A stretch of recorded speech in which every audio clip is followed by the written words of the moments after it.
Hello friends, इस session में आप सभी का स्वागत है। कठिनाइयां आपको रोकने नहीं बल्कि मजबूत बनानी आती है, इसलिए हर कठिन सवाल को एक नए मौके की तरह अपनाइए।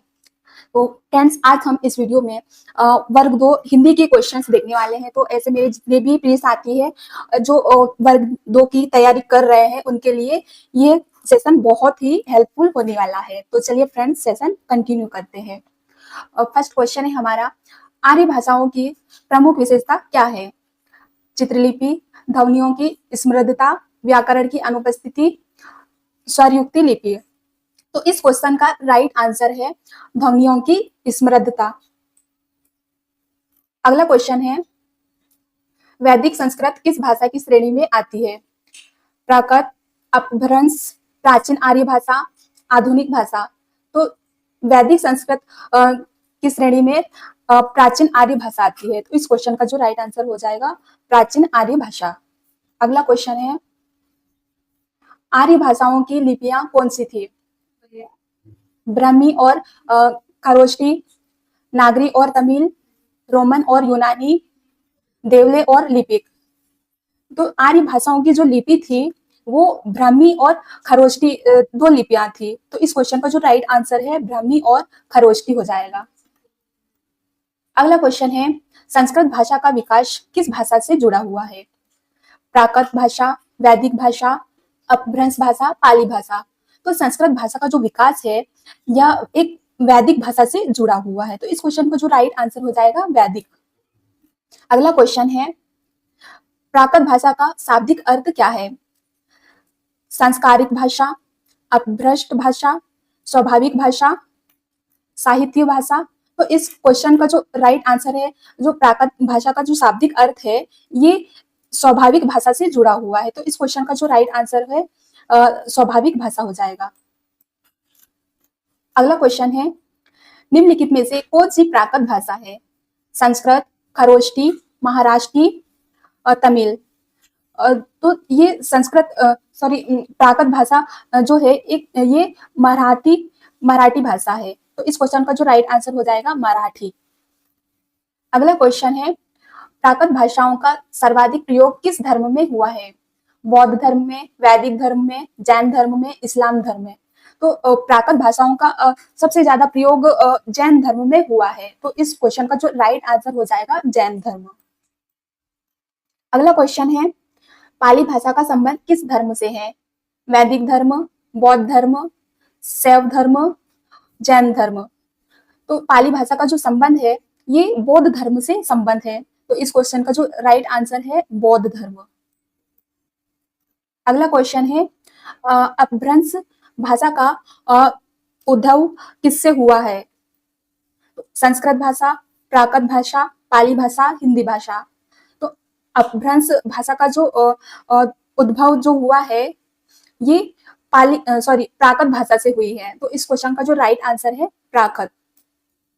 अगला क्वेश्चन है, अष्टाध्यायी के रचयिता कौन है? पतंजलि, कालिदास, पाणिनि, भाष। तो अष्टाध्यायी के जो रचयिता है ये पाणिनि को माना जाता है।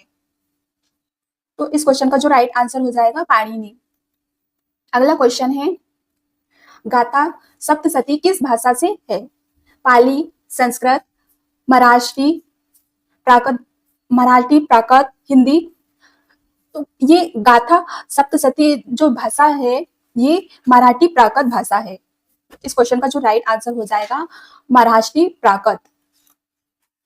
अगला क्वेश्चन है, संस्कृत का प्रमुख व्याकरण ग्रंथ कौन सा है? महाभाष्य, अष्टाध्यायी, लघु सिद्धांत कौमुदी, बाल मनोरमा। तो संस्कृत का जो प्रमुख व्याकरण ग्रंथ है ये अष्टाध्यायी को माना जाता है। तो इस क्वेश्चन का जो राइट आंसर हो जाएगा अष्टाध्यायी। अगला क्वेश्चन है हमारा, आर्य भाषा परिवार को क्या कहा जाता है? द्रविड़, शुद्ध भाषिक, हिंद यूरोपी, मिश्र भाषा। तो आर्य भाषा का जो परिवार है ये हिंदू भारोपी को कहा जाता है आर्य भाषा का परिवार। तो इस क्वेश्चन का जो राइट आंसर हो जाएगा हिंद यूरोपी।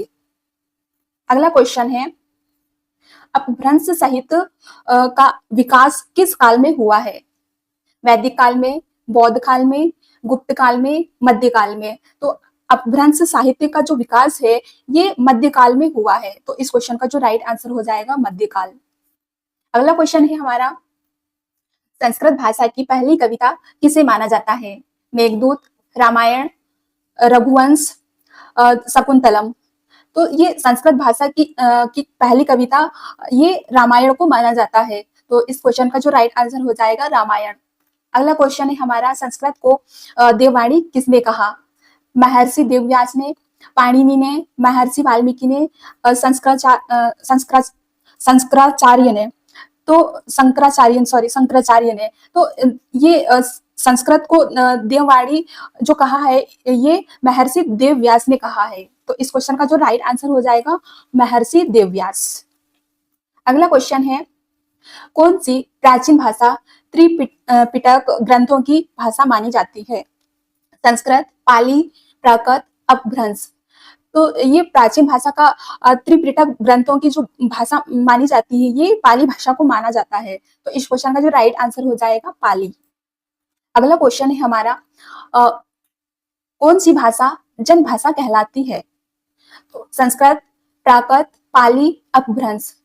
तो ये जन भाषा जो कहलाती है ये प्राकृत भाषा को कहा जाता है। तो इस क्वेश्चन का जो राइट आंसर हो जाएगा प्राकृत। अगला क्वेश्चन है, पाली शब्द का शाब्दिक अर्थ क्या है? पाली क्षेत्र से है या पाठ से है, भाषा से है और धार्मिक ध्वनि से है? तो ये पाली शब्द का जो शाब्दिक अर्थ है ये पाठ से है। तो इस क्वेश्चन का जो राइट आंसर हो जाएगा पाठ। अगला क्वेश्चन है, संस्कृत व्याकरण का सर्वाधिक प्रसिद्ध ग्रंथ कौन सा है? अष्टाध्यायी, सिद्धांत कौमुदी, वाक्य पद्धति और महाभाष्य। तो संस्कृत व्याकरण का सर्वाधिक प्रसिद्ध ग्रंथ जो है ये अष्टाध्यायी को माना जाता है। तो इस क्वेश्चन का जो राइट आंसर हो जाएगा अष्टाध्यायी। अगला क्वेश्चन है हमारा, कि ग्रंथ की रचना हुई थी इस प्राचीन भाषा में त्रिपिटक कौन सा भाषा है? संस्कृत, पाली, प्राकृत, अपभ्रंश। तो ये कि ग्रंथ की जो रचना हुई ये थी इस प्राचीन भाषा जो है ये पाली भाषा को माना गया है। तो इस क्वेश्चन का जो राइट आंसर हो जाएगा पाली। अगला क्वेश्चन है, महावीर स्वामी ने उपदेश किस भाषा में दिए? पाली भाषा में, संस्कृत भाषा में, अर्धमागधी में, प्राकृत में। तो ये महावीर स्वामी ने जो उपदेश दिए हैं ये अर्धमागधी भाषा में दिए हैं। तो इस क्वेश्चन का जो राइट आंसर हो जाएगा अर्धमागधी भाषा। अगला क्वेश्चन है हमारा, संस्कृत भाषा को देववाणी किसने कहा? भास, कालिदास, पाणिनि, मनु। तो जो ये संस्कृत भाषा है संस्कृत भाषा को देववाणी मनु ने कहा है। तो इस क्वेश्चन का जो राइट आंसर हो जाएगा मनु। अगला क्वेश्चन है हमारा, किस लिपि का प्रयोग अशोक के शिलालेखों में हुआ था? ब्राह्मी, खरोष्टी, नागरी, शारदा। तो अशोक के शिलालेखों में ब्राह्मी भाषा का प्रयोग किया गया है। तो इस क्वेश्चन का ब्राह्मी भाषा का नहीं, ब्राह्मी लिपि का प्रयोग किया गया है इन शिलालेखों में लिखने के लिए। तो ये ब्राह्मी हो जाएगा इस क्वेश्चन का जो राइट आंसर। अगला क्वेश्चन है, संस्कृत व्याकरण का सर्व प्रमुख ग्रंथ कौन सा है? अमरकोश, अष्टाध्यायी, महाभाष्य, धातुपाठ। तो संस्कृत व्याकरण का सर्व प्रमुख ग्रंथ जो माना जाता है ये अष्टाध्यायी को माना जाता है। तो इस क्वेश्चन का जो राइट आंसर हो जाएगा अष्टाध्यायी। अगला क्वेश्चन है, पाली और प्राकृत में मुख्य अंतर क्या है?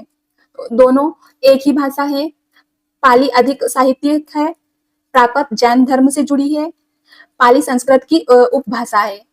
तो ये पाली और प्राकृत में ये अंतर है कि ये प्राकृत जैन धर्म से जुड़ी हुई है। तो इस क्वेश्चन का जो राइट आंसर हो जाएगा प्राकृत जैन धर्म से जुड़ी हुई है।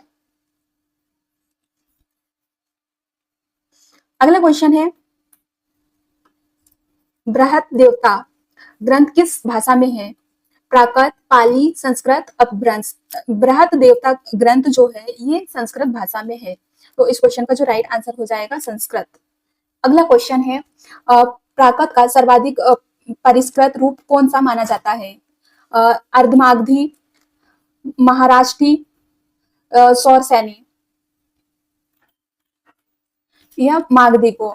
तो ये प्राकृत का सर्वाधिक परिष्कृत रूप जो माना जाता है ये महाराष्ट्री भाषा को माना जाता है, तो इस क्वेश्चन का जो राइट आंसर हो जाएगा महाराष्ट्री। अगला क्वेश्चन है ऋग्वेद किस भाषा में रचित है? लौकिक संस्कृत, वैदिक संस्कृत, प्राकृत, पाली। तो ये ऋग्वेद जो है ये वैदिक संस्कृत भाषा में रचित की गई है, तो इस क्वेश्चन का जो राइट आंसर हो जाएगा वैदिक संस्कृत। अगला क्वेश्चन है संस्कृत साहित्य में महाकाव्य की परंपरा का प्रारंभ किससे हुआ है? कालिदास, भास, वाल्मीकि, भवभूति। तो संस्कृत साहित्य में महाकाव्य की परंपरा का जो प्रारंभ हुआ है ये वाल्मीकि ने प्रारंभ किया है, तो इस क्वेश्चन का जो राइट आंसर हो जाएगा वाल्मीकि। अगला क्वेश्चन है पाली भाषा किस लिपि में लिखी जाती थी? नागरी, ब्राह्मी, खरोष्टी, रोमन।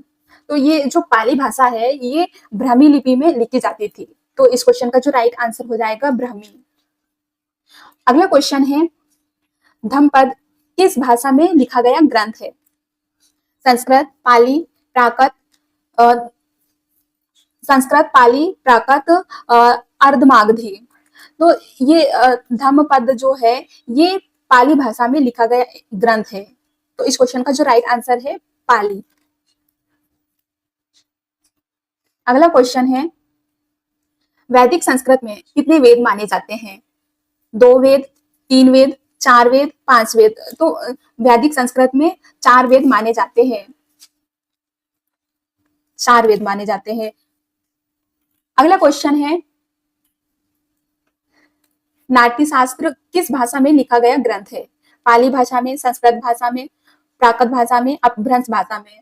तो ये नाट्यशास्त्र जो है ये संस्कृत भाषा में लिखा गया एक ग्रंथ है, तो इस क्वेश्चन का जो राइट आंसर है संस्कृत। अगला क्वेश्चन है संस्कृत व्याकरण पर महाभाष्य की रचना किसने की? पाणिनि, पतंजलि, भर्तृहरि, वामन। तो संस्कृत व्याकरण पर महाभाष्य की जो रचना है ये पतंजलि ने की है। ये जो रचना है पतंजलि के द्वारा दिया गया है, तो इस क्वेश्चन का जो राइट आंसर है ये पतंजलि हो जाएगा। अगला क्वेश्चन है प्राकृत प्रकाश किसकी रचना है? वररुचि, पाणिनि, भाष, कालिदास। तो ये प्राकृत प्रकाश जो रचना है ये वररुचि ने दिया है, तो इस क्वेश्चन का जो राइट आंसर हो जाएगा वररुचि। अगला क्वेश्चन है संधि शब्द का शाब्दिक अर्थ क्या होता है? मिलन, पृथक्करण, अवयव, क्रिया। तो संधि शब्द जो है दो वर्णों के मेल को संधि कहा जाता है, तो ये मिलन, इस क्वेश्चन का जो राइट आंसर हो जाएगा ये मिलन हो जाएगा। अगला क्वेश्चन है वैदिक संस्कृत की तुलना में लौकिक संस्कृत में क्या विशेषता है? कठिन शब्दावली, सरल वाक्य रचना, छंद का अभाव, मिश्रित लिपियां। तो ये वैदिक संस्कृत की जो तुलना में वैदिक संस्कृत की तुलना में लौकिक संस्कृत में जो विशेषता है ये सरल वाक्य रचना है, तो इस क्वेश्चन का जो राइट आंसर है सरल वाक्य रचना। अगला क्वेश्चन है पाणिनि द्वारा रचित व्याकरण ग्रंथ का नाम क्या है? व्याकरण सुधा, संस्कृत सार, अष्टाध्यायी, भाष्य, प्रबंध। तो ये पाणिनि के द्वारा रचित व्याकरण ग्रंथ का जो नाम है ये अष्टाध्यायी है, तो इस क्वेश्चन का जो राइट आंसर हो जाएगा अष्टाध्यायी। अगला क्वेश्चन है हमारा संस्कृत साहित्य में काव्य का आदि कवि किसे कहा जाता है? भास, कालिदास, वाल्मीकि, भवभूति। तो संस्कृत साहित्य में काव्य का आदि कवि ये वाल्मीकि को कहा जाता है, तो इस क्वेश्चन का जो राइट आंसर है वाल्मीकि। तो फ्रेंड्स आज के सेशन में इतने ही क्वेश्चंस है। Thank you, thanks for watching.